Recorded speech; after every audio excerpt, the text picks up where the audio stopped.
भारत के खिलाफ फर्जी नैरेटिव सेट करने में पाकिस्तान हालांकि किसी भी हद तक जा सकता है। बिलावल भुट्टो ने भी पूरा जोर लगा लिया कि पाकिस्तान को कश्मीर के मुद्दे पर संयुक्त राष्ट्र का साथ मिल जाए। बिलावल भुट्टो ने वहां कहा कि पहलगाम आतंकी हमले के बाद भारत में मुसलमानों को शैतान बताया जा रहा है। भारत में आतंकवादी शब्द का इस्तेमाल मुस्लिम अल्पसंख्यकों की भावनाओं को भड़काने के लिए किया जाता है। बिलावल भुट्टो ने कहा कि आतंकवादी बताकर सभी कश्मीरियों को बदनाम किया जाता है और मोदी सरकार की नीतियां कश्मीर विरोधी हैं। आप सोचिए, वहां मुस्लिम पत्रकार ने इस बिलावल भुट्टो की जो है वो हालत खराब कर दी। उसने कहा कि आप कह रहे हो भारत में मुसलमानों को आतंकवादी बताया जा रहा है, और मुझे जहां तक याद है ऑपरेशन सिंदूर की जो प्रेस ब्रीफिंग हो रही थी उसमें तो मुस्लिम अधिकारी आई थी। इतना सा मुंह हो गया बिलावल भुट्टो का। पाकिस्तान में आतंकवादी खुलेआम घूम रहे हैं, भारत के खिलाफ जहर उगल रहे हैं। इनमें ऐसे भी कई आतंकवादी हैं जिन्हें संयुक्त राष्ट्र सुरक्षा परिषद ने ग्लोबल टेररिस्ट की लिस्ट में डाला हुआ है। लेकिन अब ग्लोबल संस्थाओं के सड़े गले सिस्टम का हाल भी देखिए कि अब उसी संयुक्त राष्ट्र सुरक्षा परिषद ने पाकिस्तान को अफगानिस्तान में आतंकवाद रोकने की जिम्मेदारी सौंप दी है। यह डबल स्टैंडर्ड नहीं है यूएनएससी का। यूएनएससी ने पाकिस्तान को तालिबान प्रतिबंध समिति का अध्यक्ष नियुक्त कर दिया है। यह समिति तालिबानी आतंकी संगठनों और आतंकवादियों को ब्लैकलिस्ट करने, उनकी आर्थिक संपत्ति फ्रीज करने पर प्रतिबंध लगाने जैसे फैसले लेती है। अब इस समिति का अध्यक्ष बनकर पाकिस्तान तालिबान की आतंकवादी गतिविधियों के खिलाफ सिफारिशें देगा। आप बताइए, आप मतलब ये कहा जा रहा है कि चोर से कहा जा रहा है कि तुम मोहल्ले में जो है कौन कौन चोर है इसको ढूंढ के निकालोगे। अरे वो तो खुद चोर है भाई। या तो उनका लॉजिक ये है कि भाई जैसे क्लास में जो सबसे बदमाश लड़का उसको मॉनिटर बना दो, लेकिन ये कोई तरीका नहीं होता ना इंटरनेशनल लेवल पे कि जो आतंक फैला रहा है उसको आप कह रहे हैं कि तुम आतंक के खिलाफ कार्रवाई में आ जाओ। मतलब मजाक चल रहा है क्या? पाकिस्तान को आतंकवाद का गढ़ बताया जा रहा है और उसे आतंकवाद रोकने वाली कमेटी का हेड बनाया जा रहा है। टेरर फंडिंग बंद करने के लिए पाकिस्तान पर दबाव भी बनाया जा रहा है और उसे जमकर पैसा भी दिया जा रहा है।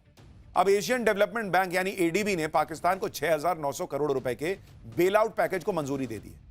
इससे पहले आईएमएफ ने भी 60,000 करोड़ रुपए का बेल आउट पैकेज जारी करने की बात कही थी, जिसमें से आईएमएफ 2 किश्तों में पाकिस्तान को 17,000 करोड़ रुपए दे भी चुका है। भाई वो मरा जा रहा है, आतंकवाद फैला फैला के अपने देश को बर्बाद कर रहा है और दुनिया उसको पैसा देगी कि तुम देश चलाओ। और ये भारत लगातार दुनिया को बता रहा है कि इसको किसको पैसा दे रहे हो यार तुम लोग, ये लायक नहीं है उसके, ये आतंकवाद में खर्चा करेगा। पूरी दुनिया जानती है कि इन पैसों का इस्तेमाल पाकिस्तान अपने देश के विकास के बजाय आतंकवाद के लिए करता है। अफगानिस्तान के अपदस्थ उपराष्ट्रपति अमरुल्लाह साले ने भी सवाल उठा दिया कि ऐसा क्यों है कि जब भी पाकिस्तान युद्ध के मूड में आता है विश्व बैंक, आईएमएफ और एशियन डेवलपमेंट बैंक ऋण और अनुदान पर प्रतिबंधों में ढील दे देता है। दुनिया को दिख रहा है भाई कि बड़े बड़े संस्थान क्या कर रहे हैं, और ये लोग इस तरह से आतंकवाद को पालते हैं। किसी दिन 9/11 होता है ना, तो वो ये नहीं देखता कि अंदर आईएमएफ का अधिकारी बैठा हुआ है या वर्ल्ड बैंक का, सब फट जाते हैं। पाकिस्तान पूरी दुनिया में आतंकवाद पर सफाई दे रहा है, कह रहा है कि पहलगाम टेरर अटैक में किसी पाकिस्तानी की भूमिका ही नहीं है। लेकिन उसके झूठ की पोल तो खुद पहलगाम अटैक का मास्टरमाइंड सैफुल्लाह कसूरी खोल रहा है, जिसका एक और वीडियो सामने आ गया है जो पहलगाम अटैक से ठीक पहले का है, जिसमें सैफुल्लाह कह रहा था कि कश्मीर में बहुत जल्द कुछ बड़ा होने वाला है। सुनिए आप उसको। यही सब तमाशा ये लोग करते रहते हैं, लेकिन इनका हर तमाशा धीरे धीरे खत्म होगा। और इसलिए पाठशाला में अगली क्लास, जिसमें आपको बताता हूं कि कैसे भारत ने ऑपरेशन जासूस लॉन्च किया हुआ है। पाकिस्तान को खबरें पहुंचाने वाला ज्योति से भी बड़ा जासूस पकड़ा गया है क्या, आज उसके बारे में आपको बताता हूं। ऑपरेशन सिंदूर में पाकिस्तान की गोद में पल रहे आतंकियों और पाकिस्तानी सेना का इंफ्रास्ट्रक्चर मिट्टी में मिलाने के बाद से देश के अंदर छुपे हुए गद्दारों की सफाई का अभियान भी तेज हो गया है। ये वो लोग हैं जिन पर भारत में रहकर पाकिस्तान के लिए जासूसी करने का आरोप है। एक्शन शुरू हुआ तो ऐसा लग रहा है जैसे भारत में पाकिस्तान के लिए जासूसी करने वालों की पूरी फौज मौजूद हो। और पाकिस्तान के लिए जासूसी करने वाले इस सिंडिकेट का खुलासा हुआ एक सोशल मीडिया इन्फ्लुएंसर ज्योति मल्होत्रा की गिरफ्तारी के बाद। पाकिस्तानी जासूस ज्योति मल्होत्रा फिलहाल जेल की सलाखों के पीछे है, लेकिन ज्योति मल्होत्रा से पूछताछ और उसके पास मिले डेटा की जांच में पाकिस्तानी जासूसों के पूरे नेटवर्क के धागे खुलने लगे। पंजाब के रोपड़ से पाकिस्तान के लिए जासूसी करने के आरोप में एक और यूट्यूबर को गिरफ्तार किया गया है। पाकिस्तान के इस जासूस का नाम जसबीर सिंह बताया जा रहा है, जिस पर जासूसी का आरोप है। जसबीर सिंह को आज कोर्ट में पेश किया गया। कोर्ट ने उसे 3 दिन की पुलिस रिमांड में भेज दिया है। आज पाठशाला में पाकिस्तान को खबरें पहुंचाने वाले इस जासूस की भी पूरी कुंडली खोलेंगे। साथ ही यह भी बताएंगे कि पकड़े गए जासूस का ज्योति मल्होत्रा और पाक उच्चायोग से निकाले गए आईएसआई एजेंट दानिश से क्या कनेक्शन है।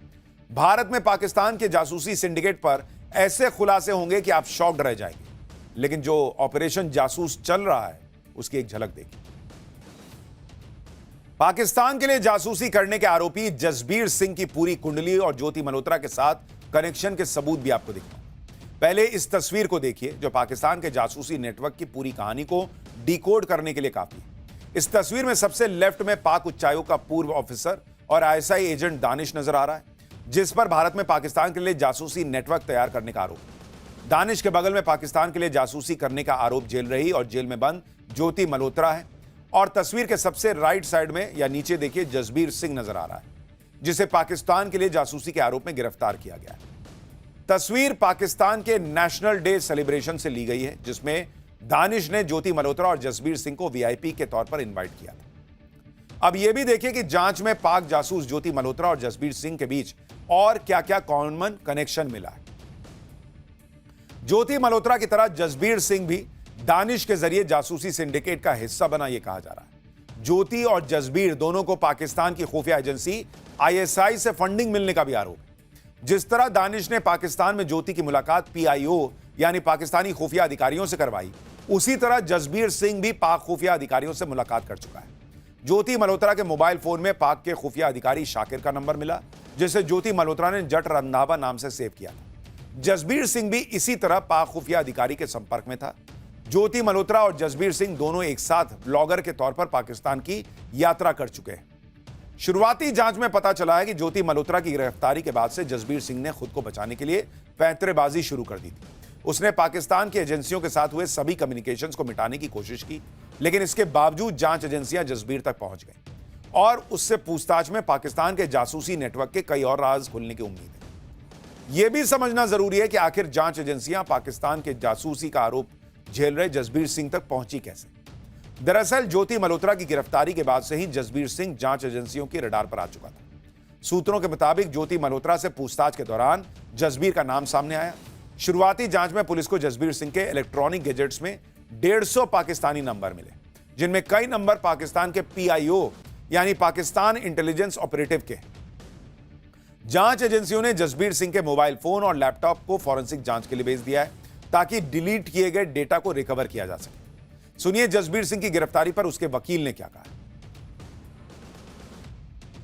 एफआईआर के मुताबिक सर जो प्राइमरीली 3 एलिगेशन सर इसके खिलाफ लगाए हैं उन्होंने। पहला एलिगेशन है कि इसको इंटरनेशनल फंडिंग होती थी, दूसरा एलिगेशन है कि इसके आईएसआई के साथ लिंक हैं, और तीसरा एलिगेशन ये है कि इसके पास कुछ सेंसिटिव डाटा है जो इन्होंने रिट्रीव करना है। पाक उच्चायोग के अधिकारी दानिश की मेहरबानी से जसबीर सिंह भी ज्योति मल्होत्रा की तरह बार बार पाकिस्तान यात्रा कर चुका था। जसबीर सिंह 2020, 2021 और 2024 में पाकिस्तान जा चुका है। जसबीर सिंह का भी ज्योति मल्होत्रा की तरह यूट्यूब चैनल है, जान महल नाम से यह चैनल चल रहा है और इस चैनल पर 10 लाख से ज्यादा सब्सक्राइबर्स भी। जसबीर के यूट्यूब चैनल पर जो वीडियो अपलोड किए गए हैं उनमें एक चीज सबसे कॉमन थी, वो थी ज्योति। जसबीर का ऐसा कोई वीडियो नहीं है जो उसने पाकिस्तान में शूट किया हो और उसमें पाकिस्तान के लिए जासूसी करने का आरोप झेल रही ज्योति मल्होत्रा न दिखती। हर वीडियो में ज्योति मल्होत्रा किसी न किसी फ्रेम में नजर आ रही है। ज्योति मल्होत्रा और जसबीर सिंह की लाहौर ट्रिप का यह वीडियो देखिए।